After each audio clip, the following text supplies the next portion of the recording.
Have you ever had a life-changing moment which almost felt surreal? The Transfiguration was an event in which Jesus brought Peter, James and John with him up to a mountain to pray.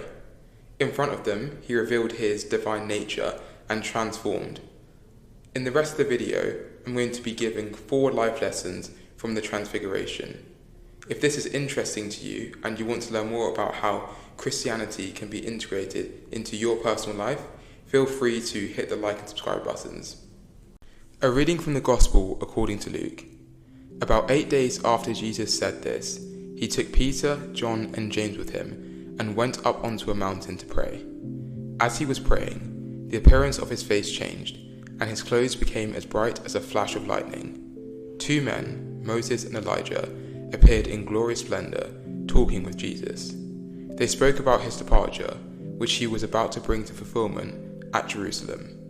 Peter and his companions were very sleepy, but when they became fully awake, they saw his glory and these 2 men standing with him. As the men were leaving Jesus, Peter said to him, "Master, it is good for us to be here. Let us put up 3 shelters, one for you, one for Moses, and one for Elijah." He did not know what he was saying. While he was speaking, a cloud appeared and covered them, and they were afraid as they entered the cloud. A voice came from the cloud saying, "This is my son, who I have chosen. Listen to him." When the voice had spoken, they found that Jesus was alone. The disciples kept this to themselves and did not tell anyone at that time what they had seen. The Gospel of the Lord. You should be doing more. Well, maybe not.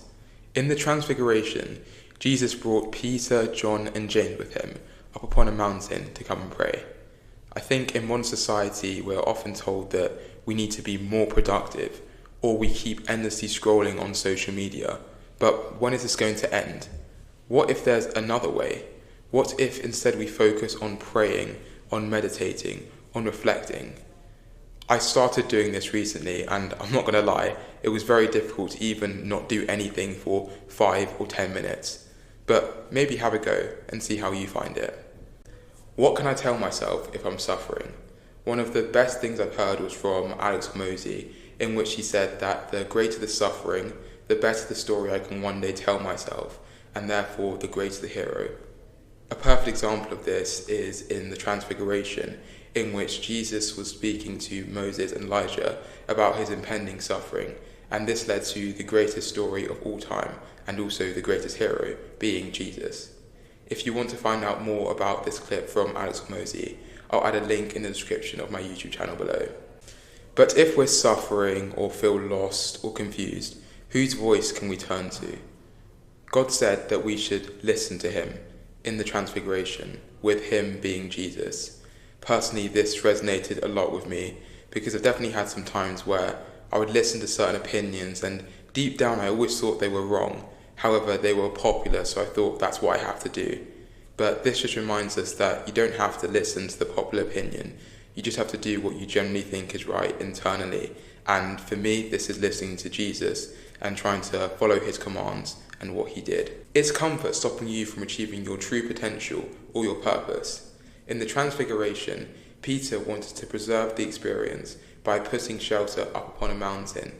However, this wasn't the climax of Jesus' mission. Instead, Jesus' mission was to actually go out into the world and to suffer for all of us.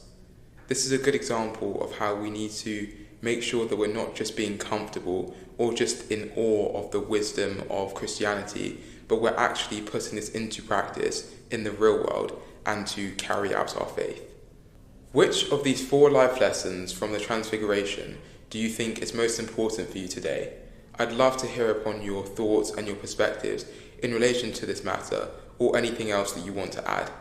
As always, thank you for watching, and I hope to see you next time.